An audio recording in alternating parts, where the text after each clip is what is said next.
양떼같이 인도하시는 목자요, 양떼같이 인도하시는 목자요라는 제목으로 하나님 말씀 전하겠습니다. 본시는 어제 우리가 함께 보았던 시편 79편과 마찬가지로 민족적 비극을 인하여 한 사람이 민족을 대표해서 하나님께 기도하는 민족 탄원시, 민족 애가라고 불리는 그런 시입니다. 이 시의 배경이 이스라엘, 북이스라엘이 특별히 멸망했던 그 시점으로 학자들은 이야기를 합니다. 왜냐하면 이 본시를 보면요, 유대나 예루살렘이나 시온 이런 언급은 전혀 없고요. 오직 요셉, 에브라임, 베냐민, 므낫세, 북이스라엘 소속 지파들의 언급만 나오고 있기 때문에 북이스라엘이 멸망된 그 시점에 불렀던 노래다 이야기를 합니다. 그래서 기원전 722년 아수르에 의해서 북이스라엘 멸망된 시점에 불려진 그런 노래로 이야기를 합니다. 오늘 말씀 속에 우리 두 가지만 좀 함께 영적인 교훈을 나누려고 하는데요. 첫 번째로 목자의 돌봄과 인도를 거부하는 양에게 돌아오는 것은 고통밖에 없다라는 것을 기억하라는 겁니다. 우리 주님은 목자가 되십니다. 우리는 양입니다. 그런데 양이 목자의 음성에 귀 기울이지 않고 자기 멋대로 행동한다라면 고통밖에 없다라는 것을 기억하라는 거죠. 여러분 1절 말씀 보십시오. 1절 말씀 함께 읽겠습니다. 시작. 요셉을 양떼같이 인도하시는 이스라엘의 목자여 귀를 기울이소서. 그룹 사이에 좌정하신 이여 빛을 비추소서. 아멘. 1절을 보면 시인은 하나님을 요셉을 양떼같이 인도하시는 이스라엘의 목자라고 부르고 있습니다. 여기서 시인이 요셉이라고 말한 것은 직접적으로 북이스라엘을 의미하는 그런 표현이기도 하죠. 왜냐하면 요셉의 아들 에브라임의 자손들로 구성된 에브라임 지파가 북쪽에 있는 10개 지파의 대표 지파이기 때문에 북이스라엘을 이야기한다 그렇게 말하기도 합니다. 그런데 그렇게만 볼 수 없는 게 요셉은요, 남북 이스라엘 전체를 지칭하는 말로도 쓰입니다. 왜냐하면 야곱, 즉 이스라엘의 실제적인 장자가 누구였습니까? 요셉이었기 때문에 그렇습니다. 여러분 이렇게 본다면은 어느 한 시대가 아니라 이스라엘 전체의 역사 속에서 목자가 양을 인도하듯이 이스라엘을 인도하시는 분은 하나님이라는 것을 우리가 볼 수가 있는 거죠. 그런데 여기서 우리는 시인이 하나님을 부름에 있어서 뭐라고 부릅니까? 이스라엘의 목자라고 부르고 있다는 사실을 주목하시기 바랍니다. 여러분 성경은 하나님에 대한 여러 가지 칭호가 나옵니다. 하나님의 이름이 그만큼 많아요. 목적에 따라서 하나님의 이름이 다르게 불립니다. 성경에 보면 대표적으로 33가지의 이름이 나올 정도로 하나님에 대한 여러 가지 이름이 있는데 오늘 말씀에 뭐라고 말합니까?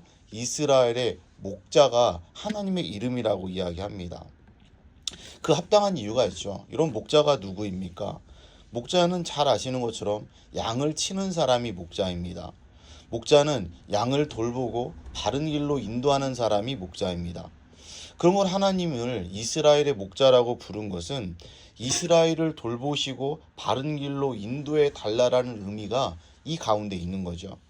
즉 시인은 하나님을 이스라엘의 목자로 부름으로써 현재는 이방 원수들에 의해서 멸망을 당하고 마치 사나운 맹수의 공격을 받고 찢기고 뿔뿔이 흩어져 사망의 위기에 처한 양과 같은 이스라엘이라 할지라도 그들을 돌보시고 바른 길로 인도해 주시는 이스라엘의 목자가 되시는 하나님께서 그들을 회복시켜 달라 이러한 마음을 가지고 지금 간구하는 겁니다.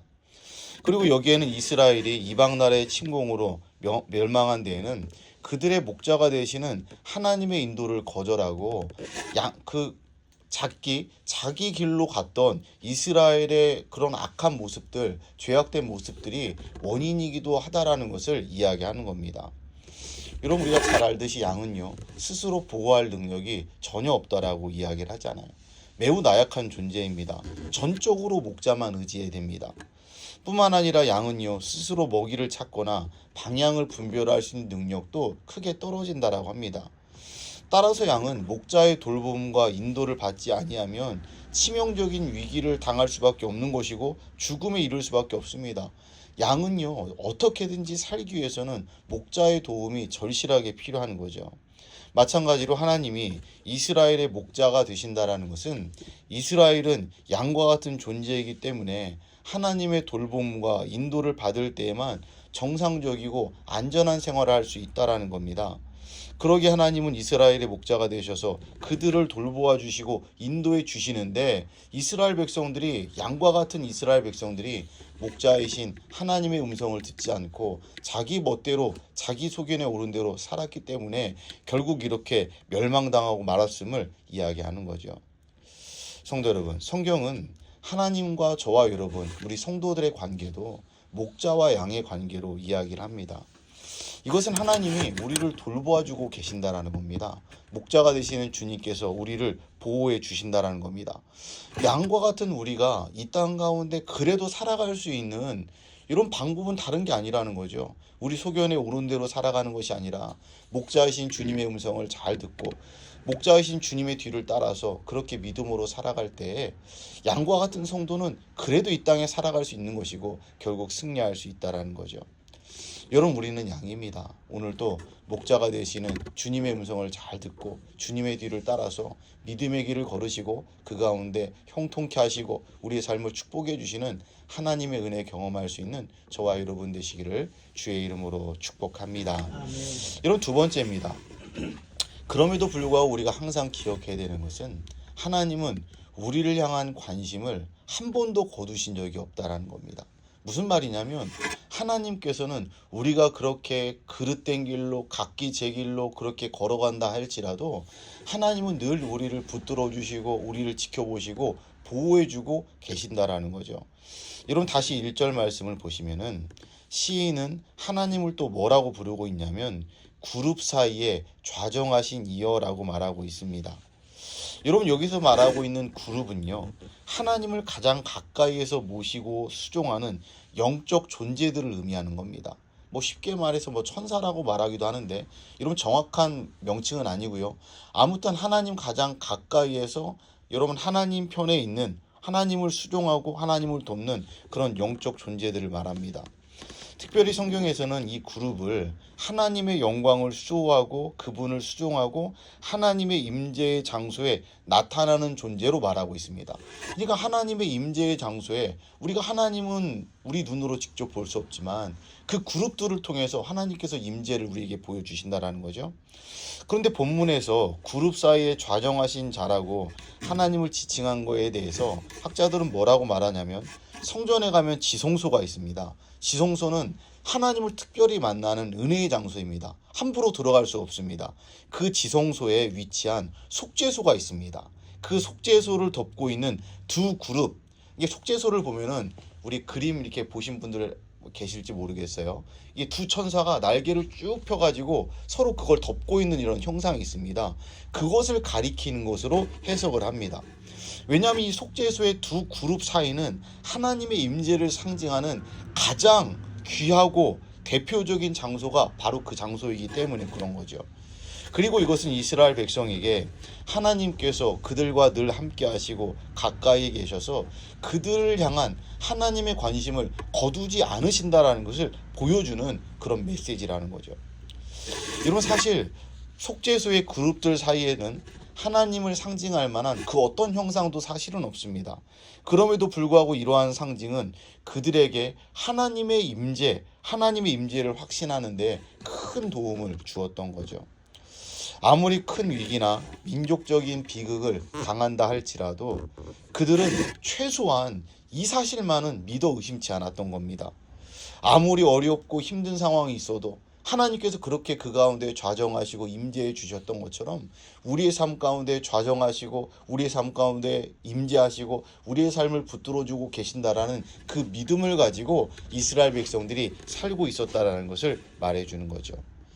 성도 여러분, 우리도 마찬가지지 않겠습니까? 우리가 비록 이 세상을 살아가면서 남들보다 더 비극적인 어떤 인생의 위기와 그런 어려움을 우리 경험할 수 있습니다. 성도이기 때문에 그런 어려움과 문제가 비켜가는 것은 아닌 것 같아요. 우리 성도님들 중에도 물론 우리 많은 성도님들 하나님 주신 은혜 가운데 건강하게 평탄하게 형통하게 삶을 살아가시지만 우리 어떤 성도님들은 정말 믿음을 가지고 삶을 살아감에도 불구하고 어려움과 고난과 아픔이 있는 그런 분들이 있습니다. 때로는 예기치 않은 재앙이 우리에게 찾아올 수도 있습니다. 그런데 우리가 분명히 항상 그런 어려움 가운데에도 우리가 항상 믿음으로 고백해야 되는 것이 무엇입니까? 하나님께서 우리를 향한 그 시선은 단 한 번도 놓친 적이 없으시다라는 거예요. 늘 우리를 지켜보고 계시고 늘 우리를 붙들어주고 계신다라는, 이스라엘 백성들이 그러한 믿음을 가지고 그렇게 살아왔던 것처럼 우리 역시도 그러한 믿음을 가지고 살아가는 것이 필요한 거죠. 여러분, 구약 성경을 보면 아브라함이 나옵니다. 그가 그랄 땅이라는 곳에, 그랄이라는 곳에 머물 때 아비멜렉과 그 군대 장관 비골이 아브라함을 찾아온 일이 있습니다.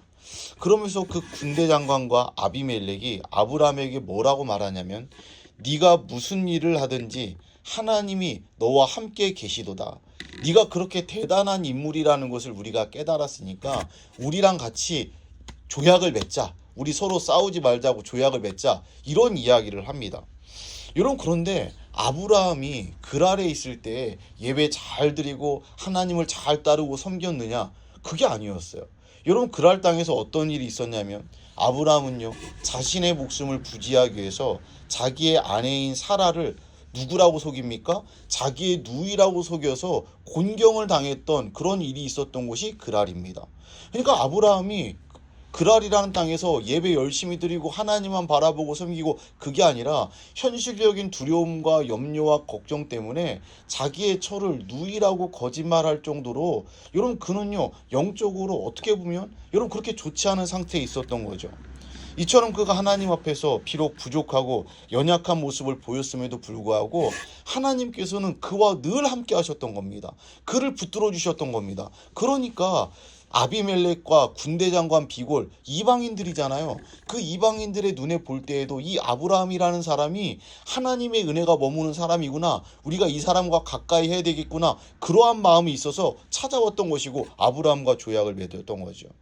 즉, 그가 아브라함이 하나님 가까이에서 날마다 하나님을 붙들고 있을 때에나, 아브라함 믿음이 떨어져서 자신의 아내를 누이라고 속이면서 살기 위해서 발버둥 칠 때나, 하나님은 여전히 어떤 상황에서든 아브라함과 함께 하셨고 하나님의 하나님 되심을 아브라함 삶 가운데 보여주셨다라는 거예요.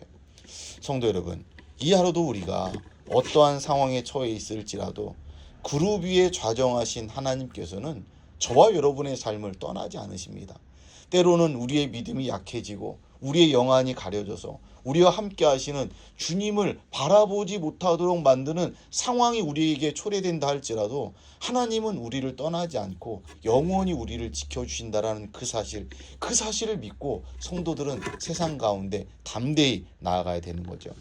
여러분, 이 사실을 믿음으로 받아들이고 항상 주님을 의식하며 살아가시기 바랍니다. 그렇게 될 때 우리의 삶은 시련은 있지만 실패는 없는, 결국에는 승리하는 삶, 형통케 하시는 하나님의 은혜를 경험할 수 있는 복된 삶으로 살아가게 될 줄로 믿습니다.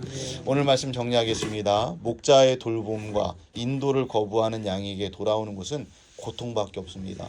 우리는 양입니다. 항상 목자가 되시는 주님 말씀을 잘 듣고 주님께 기도하고 그 인도하심을 바라며 살아가는 것이 우리의 삶의 모습이어야 되고요. 두 번째, 우리가 어려움이 있을지라도 하나님은 우리를 향한 관심을 한 번도 거두신 적이 없습니다. 늘 우리를 지켜보고 계십니다. 그 하나님을 의식하면서 이 하루도 믿음으로 살아가자 말씀을 드렸습니다. 오늘도 주신 말씀 붙들고 믿음으로 승리할 수 있는 저와 여러분 모두가 될 수 있기를 우리 주 예수님의 이름으로 축원합니다.